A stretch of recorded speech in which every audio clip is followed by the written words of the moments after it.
There have been many memorable cousins in American history, Cousin Oliver, Cousin Brucey, Cousin It, but our next guest is the only NFL media star who was banned from NFL Media Day. You can watch him every day on Fox Bet Live, listen to his podcast, Extra Points, and his memoir, You Can't Lose Them All, Tales of a Degenerate Gambler and His Ridiculous Friends, came out today. Please welcome Cousin Sal Iacono.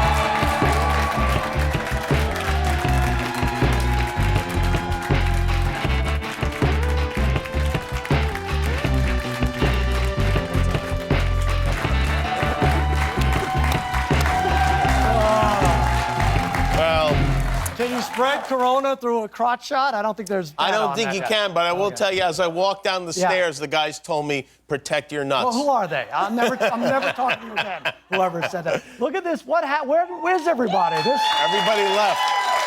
This place seems to be packed. Did you get canceled or something? I don't know. Well, when you left, Sal, things really took a turn for the worse. I get it. Oh, because you stopped serving beer. I get no. That's probably what it was. All right. Happy anniversary. Thank you very much. Happy anniversary to you, too. The first question I have is, are you really my cousin? Yes, I think, how does it work? Your mother and my father are brother and sister. Oh, that's right. Okay. Yes. The book is very funny. Many of the stories are about our family growing up. And really, gambling is in our blood, I think. Mostly in the women of the family. Right. Our grandmother, it was almost like her job to play bingo. Yeah.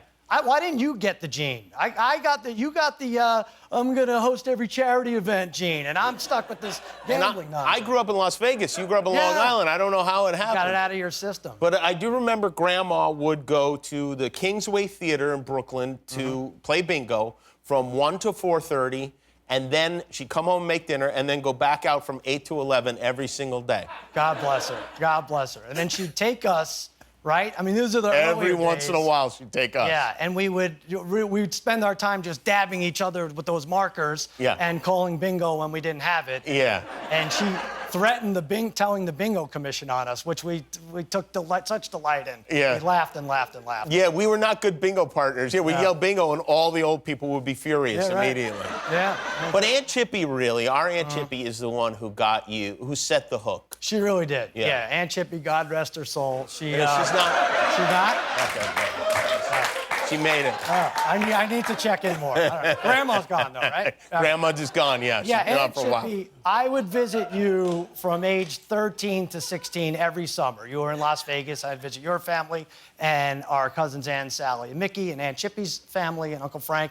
And I'd take my newspaper. I was a newspaper boy for Newsday, and I'd take my money I earned off the route, and she would play video poker in a bowling alley, right? Was that a bowling alley in a casino? Charleston Lanes, No, it was just a bowling alley, but there are slot machines in the bowling alley. Yeah, there's slot machines everywhere in Vegas. People think it's a joke, but they have them like at the urinal at Taco Bell. Everybody. So the idea was I had to stand 30 feet back, and I gave her $20 to play with, and we had a system where if I held up a 3, that meant she was to keep the third card of the 5 that were dealt. And you were how old at this time? I was 13. 13 years old, okay. So, old enough, I think. But so she, but then the system got crazy, and she's like, why, what are you holding up? So we ended up just like screaming, like, keep the deuces, drop the queen, and everything. So we hit like 4 fours, and I made like $120, and she's like, Sal, we're not playing anymore. And I know she was serious because she had hushed tones, and she's never like that. Yeah, right? no, never hushed tones. She's like, we're walking away, and that's that. You earned 6 times your money. And I listened to her, but not for the rest of my life, for sure. No.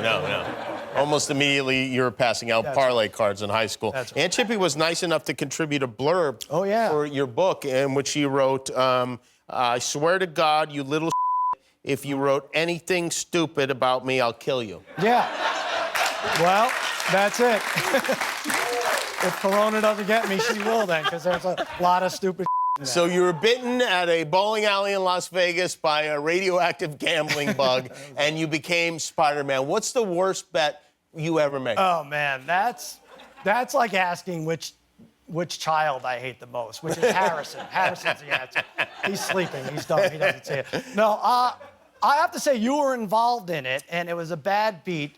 You were hosting the Oscars, and you were nice enough to have me write on the show, as a lot of people in the audience have. And And I couldn't leave well enough alone. That should have been a great moment. I had to then go and make like a 5-team or 5-leg parlay with Best Picture, Best Supporting Actor, Best Supporting Actress, Director, and so I forget what it was. But I just needed Best Picture to win. And La La Land was supposed to be the winner, right? I mean, it had won all the BAFTA, I don't even know, all the indicator awards said that it's supposed to win, Golden Globes, everything. And it was, in fact, announced as a winner.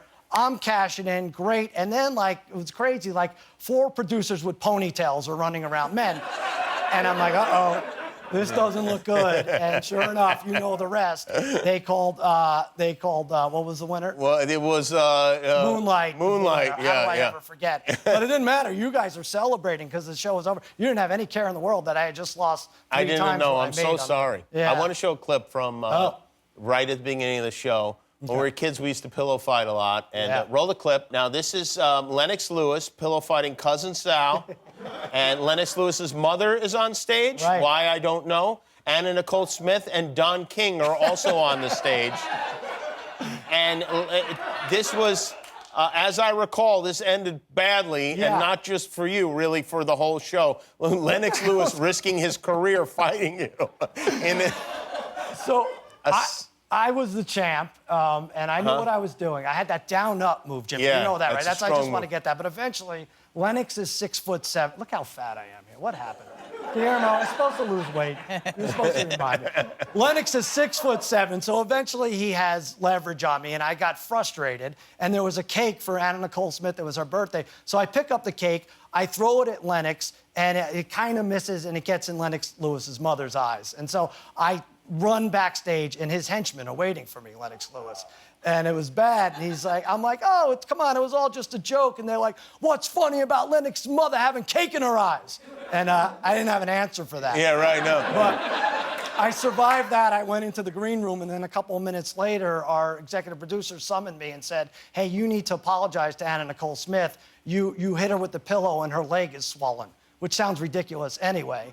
And I was like, no, I didn't. They're like, well, Daniel, he's like, you have to do it anyway. Go apologize. So I go in there, and her manager, Howard Stern, which I guess he was between radio gigs. I don't know what he was Howard doing. K. Stern. Oh, it was a different Howard Stern. Yeah. Howard K. Stern, he's screaming at me. He's like, you apologize. She's in tears. She's crying. And he's, you apologize right now. The tape shows I wasn't within 7 feet of her ever. I don't know what goes on, but I apologized. And, to this day, a lot of people blame me for her death. No one does. I don't think it's fair.